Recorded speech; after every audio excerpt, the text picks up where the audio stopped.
আসসালামু আলাইকুম সুপ্রিয় দর্শক, দেখতে পাচ্ছেন প্রশিক্ষণ শেষে আমাদের নতুন উদ্যোক্তা মোমবাতি তৈরি করতেছে নিজ হাতে।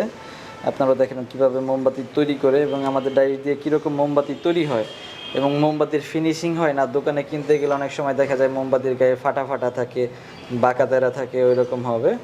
এটা আপনাদেরকে সরাসরি দেখাবো কিভাবে ফিনিশিং সহ আপনারা মোমবাতি তৈরি করবেন এবং সকল সাইজের মোমবাতির ডাইসগুলো আপনারা পাবেন আমাদের কাছে। প্রথমে এরকম উপরে নিচে ঘুরিয়ে ঘুরিয়ে সুতাগুলো লাগাতে হবে। এই যে দেখেন উপরে নিচে সুতার গাঁট কাটা থাকে, শুধু সেখানে এই যে সুতাগুলো লাগিয়ে দিবেন। এই কাজ খুবই সহজ, ছোটো বড়ো যে কেউ কাজ করতে পারবে। তারপর ডাইস আমাদের কাছ থেকে যারা নেবেন কীভাবে কাজ করবেন এরকম হাতে কলমে প্র্যাকটিক্যাল প্রশিক্ষণ দিয়ে দিব এবং এটার জন্য যাবতীয় যত প্রকারের কাঁচামাল প্রয়োজন হয়, কোন কাঁচামাল ভালো হবে, কোনটা দিয়ে ফিনিশিং আসবে, এই সব কিছু কিন্তু আমরা সব আপনাদেরকে সব ব্যবস্থা করে দেব। সর্বপ্রথম এই যে ডাইসের আমরা সুতা লাগাচ্ছি, এরপর ডাইসটা লক করব, লক করে ডাইসের ভিতর মোমগুলো ঢেলে দিব। যে সুতা লাগানো শেষ, এখন সুতাটা উপরে পেঁচ দিয়ে একটা টান দিয়ে ছিঁড়ে ফেলেন, তাহলেই হবে। এটা একবার হালকা সুতা, জি, টান দিলে টান দিন ছিঁড়ে যাবে, নরম। এখন আমাদের কি করতে হবে ভাই? এখন আমরা ডাইসগুলো একসাথে করব। আচ্ছা, লক করব, জি, লক করে ফেলেন।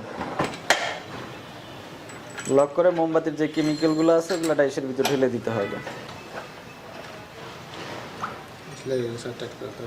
জি, টাইট হয়ে গেছে, আর লাগবে না ইনশাল্লাহ। যে আরও কিছু কেমিক্যাল একসাথে নিয়ে নেন। এই যে মোমবাতির কেমিক্যালগুলো আমরা হিট দিয়ে লিকুইড করে রাখছি। অনেকে জিজ্ঞেস করে ভাই এটার মধ্যে পানি মিক্সড করতে হয় কিনা। কোনো কিন্তু পানি মিক্সড করতে হবে না ভাই। এই সাইডটা আগে ঢাইলেন, জি, আগে আমাদের পিছন সাইড থেকে ঢালতে হবে, কারণ ডাইসটা এইদিকে ঢালু থাকে, এইদিকে আবার গড়ায় আসবে। যেভাবে আপনারা শুধু ঢেলে দিবেন, ডাইসের ভিতর ফিনিশিং করার জন্য আরও কিছু সিস্টেম ফলো করতে হয়। যেমন একটু ঘন করে দিতে হয়, তার ফিনিশিংয়ের জন্য কিছু কেমিক্যাল আছে এগুলো মিক্সড করে দিতে হয়, তাহলে কিন্তু অনেক ভালো তেল তেলে ফিনিশিং পাবেন। এগুলো সব কিছু আমাদের কাছেই পাবেন এবং হাতে কলমে প্রশিক্ষণ সহ পেয়ে যাবেন।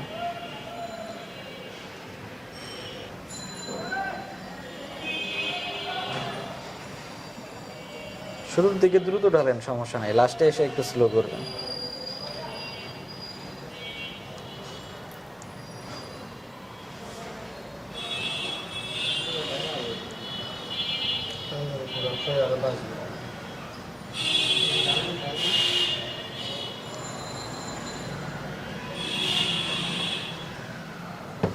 আমাদের পুরোটা এই যে ঢালা শেষ। এখন আমরা শুকানোর জন্য জাস্ট 2 মিনিট অপেক্ষা করব। এটা যেহেতু ঘন আছে 2 মিনিটের বেশি লাগবে না।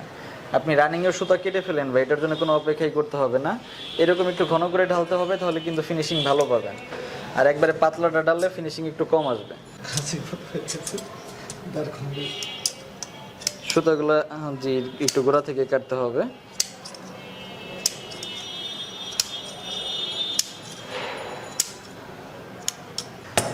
সবগুলো সুতা কাটা শেষ। এখন নাটটা খুলে এটা পরিষ্কার করে ফেলেন। আরেকটা বাকি আছে, যে একটু সবগুলো খেয়াল করে কাটবেন। যে এখন নাটটা খুলে তারপরে এটাকে পরিষ্কার করে ফেলেন। এটার জন্য কোনো অপেক্ষাই করতে হবে না। আর পাতলাটা দিলে একটু অপেক্ষা বেশি করতে হয়।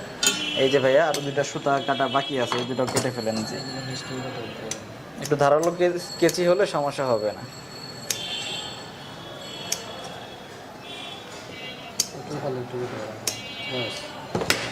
যে এখন স্ক্রাইব দিয়ে, আর এই যে দেখেন স্ক্রাইবটা, আমরা যে স্ক্রাইবটা, এটা কিন্তু এক সাইজ, এটার চেয়ে একটু বড়। আপনি একটু গ্রাইন্ডিং দিয়ে একটু ডলে একটু এটা একটু চিকন করে নেবেন, তাহলে আপনার কিন্তু আরো সুবিধা হবে। এগুলো অনেক বিষয় আছে ভাই, সব কিছু কিন্তু শিখাই দেওয়া যায় না, নিজেরও কিন্তু অনেক কিছু এটা বুঝে বা বের করে নিতে হয়। এরকম ছোট ছোট কোনো সমস্যা হইলে এগুলো নিজে একটু সমাধান করে নেবেন, তাহলে ব্যবসা করতে পারবেন ইনশাল্লাহ। সব কিছু কিন্তু আরেকজনের কাছ থেকে বুঝে নিতে পারবেন না। তারপরে আমাদের পক্ষ থেকে যতটুকু সম্ভব আপনাকে চেষ্টা করব সব কিছু বুঝিয়ে দেওয়ার জন্য। আমাদের পরিষ্কার শেষ, আর 1 মিনিট অপেক্ষা করলে আমরা ডাইস থেকে মোমবাতিগুলো বের করতে পারবো। আমাদের মোটামুটি শুকানো শেষ। এখন আমরা লকটা খুলে ফেলবো। জি, লক খুলে মোমগুলো বের করে ফেলবো। দেখি কেমন মোমবাতি তৈরি করলাম, আপনাদেরকে সরাসরি দেখাই। এই যে দেখতে পাচ্ছেন আমাদের ডাইস দিয়ে মোমবাতি তৈরি হয়ে গেছে ভাই। একটু আমরা দেখাই আগে। হ্যাঁ, একটা 2টা বের করেন। এই যে দেখেন ভাই, যে ফিনিশিংগুলো ভাই আপনি একটু হাতে নেন। জি, ফিনিশিং কীরকম আসছে ভাই?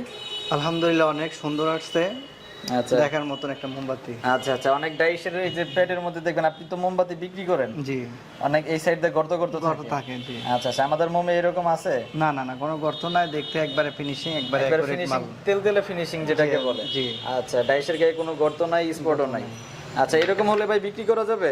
ইনশাল্লাহ এরকম হলে মার্কেটে প্রচুর পরিমাণে, ইউজ পরিমাণে মার্কেটে এগুলো বিক্রি করা আচ্ছা, যাবে। তো কিভাবে কিভাবে এটা এভাবে ফিনিশিং করতে হয় অনেকেই কিন্তু এটা জানে না, কিন্তু আমাদের কাছ থেকে যারা ডাইস নেবেন সবাইকে কিন্তু আমরা এরকম হাতে কলমে প্রশিক্ষণ দিয়ে দিব। এই যে দেখতে পাচ্ছেন আমাদের ডাইসের মোমবাতির ফিনিশিং, এই যে এরকম সকল সাইজের মোমবাতির ডাইসগুলো আপনারা পাবেন 2 টাকা, 1 টাকা, 10 টাকা সহ, 5 টাকা সহ সকল সাইজের ডাইস আমাদের কাছে পাবেন। ভাই কোথা থেকে আসছেন আপনি? ভাই আমি কুমিল্লা 14 গ্রাম থেকে আসছি। কুমিল্লা 14 গ্রাম? জি। আচ্ছা আচ্ছা, আমাদের কাছ থেকে মোমবাতির ডাইস নিয়েছেন? জি, এর আগে ডাইস নিয়েছেন না এবার প্রথম? না, এই প্রথমে ডাইস নেওয়া হয়েছে। তো ভাই মার্কেটে তো আরো অনেকেই ডাইস বিক্রি করে, আমাদের কাছে কেন আসলেন? ভাই আপনাদের এখানে আমার ভালো লাগছে, আপনাদের কথাবার্তা এগুলো সব সুন্দর লাগছে, এই জন্য আপনাদের থেকে নেওয়া আর কি। আচ্ছা, তো কথাবার্তা যেরকম সুন্দর লাগছিল ভিডিও দেখে নাকি? জি জি, তো সরাসরি এসে কি সেরকম পাইছেন? এর থেকে ভালো পাইছি ভাই। আচ্ছা, যাক, আলহামদুলিল্লাহ। অনেক ভালো লাগছে, আলহামদুলিল্লাহ। দুইটা নেওয়া হয়েছে, দুইটা ডাইস ভবিষ্যতে আরো নেওয়ার জন্য চিন্তা ভাবনা আছে। অবশ্যই ভাই, আপনার ব্যবসা যদি ভালো হয় তাহলে অবশ্যই কেন নেবেন না। এর জন্য আমরা চেষ্টা করি সর্বোচ্চ ভালো সার্ভিস দেওয়ার জন্য, যেন পরবর্তীতে ডাইস লাগলো বা মাল লাগলে আপনি যেন আমাদের কাছে আসেন। জি, আমরা এই বিষয়টা লক্ষ্য রেখে একটা কাস্টমারকে সার্ভিস দিই। তো কি মনে হয় মোমবাতি এগুলো আপনার বিক্রি করতে পারবেন? মার্কেটে চলে? জি আলহামদুলিল্লাহ, মনে হয় মালগুলো অনেক কোয়ালিটিফুল, ফিনিশিংও ভালো, মার্কেটে আলহামদুলিল্লাহ চলবে। আচ্ছা, অনেকে বলে মোমবাতি চলে না, আপনি তো মানে মার্কেটিং লাইনে আছেন না? জি, মার্কেটিং আপনি তো কিনে বিক্রি করতেন, জি, আমি কিনি কি আগে। কি পরিমাণ চলতো? আলহামদুলিল্লাহ অনেক মোমবাতি, অনেক চাহিদা আছে, মোমবাতি সারা জীবন চাহিদা আছে, এটা থাকবেই।